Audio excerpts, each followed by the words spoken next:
Once upon a time, in a cozy neighborhood filled with laughter and joy, there lived a man named Johnny.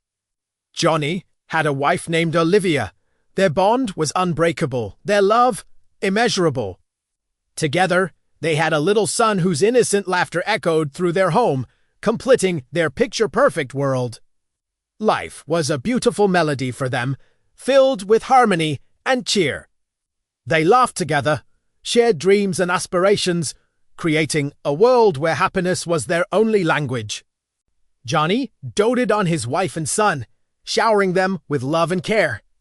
Every meal they shared, every moment they spent together was a celebration of their love and their family.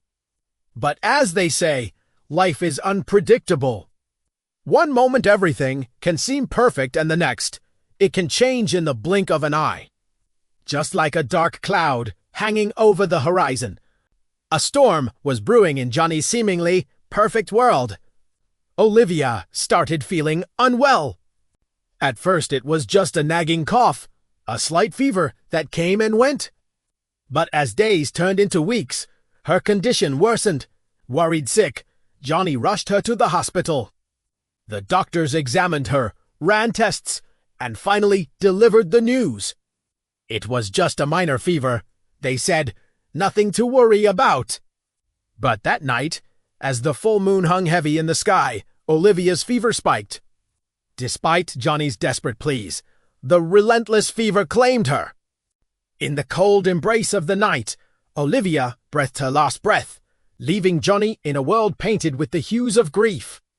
In one moment, the house that echoed with laughter turned silent.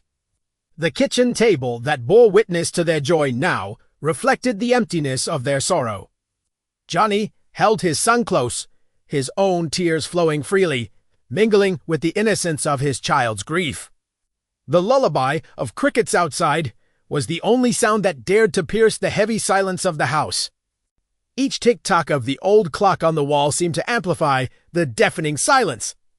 Johnny felt like he was living in a nightmare from which there was no awakening. The vibrant colors of their lives seemed to have drained away, leaving him in a world of grays and somber tones. As days turned into a blur of sorrow, Johnny found himself and his son thrown out of the house because Olivia was the breadwinner, and now that she was gone, they were nothing but a burden. The world that once seemed so full of warmth and support had suddenly turned its back on them. Standing on the cold pavement, clutching his son close, Johnny felt the full weight of his despair. The future that he and Olivia had envisioned for their son was now nothing but a distant dream. With Olivia's passing, not only had he lost his soulmate, but also the anchor that had kept him grounded. The thought of having to explain this harsh reality to his innocent son tore at his heart. Johnny's strong arms, once a symbol of protection, now trembled with the weight of his helplessness. The playful eyes that had twinkled with joy were now clouded with unshed tears.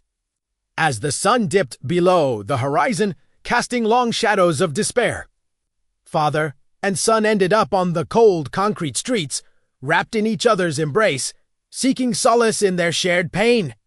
Hunger gnawed at their bellies, a constant reminder of their destitution. Hope flickered like a candle in the wind, threatening to be extinguished by the harsh realities of their situation. One evening, as the twilight deepened, the little boy broke the silence. Looking up at his father with innocent eyes, he asked, "Dad, I'm hungry. Can we eat something?" His small voice trembling slightly, the question hung in the air, unanswered. Johnny looked down at his son, his heart breaking at the sight of his tiny frame and the hunger that gnawed at his innocent features. The question that his son had asked echoed in his ears, "Can we eat something?" How could he answer him? What could he tell his son when he himself was grappling with the same tormenting thoughts? Johnny forced a smile, hoping to mask the pain that threatened to consume him. "We'll eat soon, son," he said, his voice raspy with unshed tears. "Just a little later." Little did his son know that those 3 words carried the weight of his father's unfulfilled promises. As darkness fell, Johnny looked up at the star-studded sky, whispering, "Olivia, I promise, I'll do anything for our son." The night was his confidant, listening to the silent pleas of a broken heart. The next morning, driven by a mix of desperation and resolve, Johnny started going door to door in search of work. He was willing to do any honest job to provide for his son. He walked for hours, his worn-out shoes echoing the rhythm of his despair. For weeks passed, but hope seemed as distant as a mirage. Days turned into a blur of rejection, each no chipping away at his resolve. His son's innocent face haunted his dreams, a constant reminder of the responsibility he carried. But Johnny refused to give up. He had a promise to keep, a vow to fulfill. He would do anything for his son. And so he dusted himself off, ignoring the cuts and bruises that marked his journey. Then one morning, he got a call. Someone had recommended him for an interview at a local company. Hope rekindled. He got ready quickly, trying to make a good impression. But fate, it seemed, had one final test for him. That morning, Johnny overslept. He woke up to the insistent chirping of birds, a stark contrast to the cacophony of his dreams. Frantically, he got ready, not bothering to shave or change his clothes. All that mattered was reaching the company in time for the interview. He ran, his heart pounding in his chest, his breath coming in ragged gasps. Breathless, he burst through the company doors, his clothes rumpled, his hair disheveled. The interview was already in progress. The CEO, a stern-looking man with sharp features, sat behind a large desk, his gaze fixed on Johnny. "Why are you late?" he asked, his voice echoing authority. Johnny stood there, his chest heaving, trying to catch his breath. He looked at the pristine white walls, the expensive furniture around him, and knew he had made a terrible impression, but he had come too far to give up now. Taking a deep breath, he began to speak, his voice hoarse with fatigue and emotion. He told the CEO his story, the story of living on the street, of losing his wife, of the hunger that gnawed at his son. He spoke not just of hardship, but of the unbreakable bond he shared with his son, of the hope that kept them going, of the love that fueled his determination. When he finished, the room was silent. The CEO stared at him, his expression unreadable.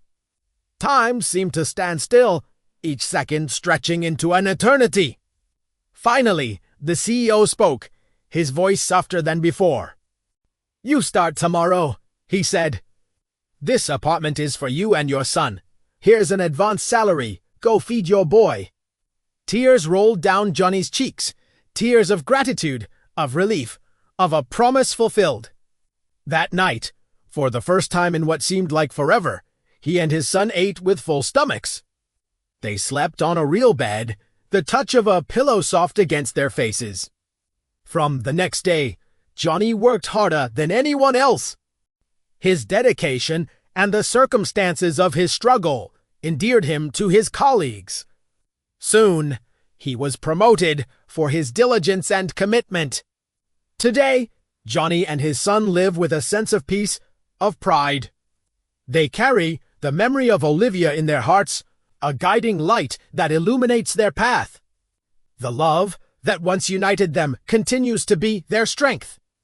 The first step to success, they believe, began with the last tear.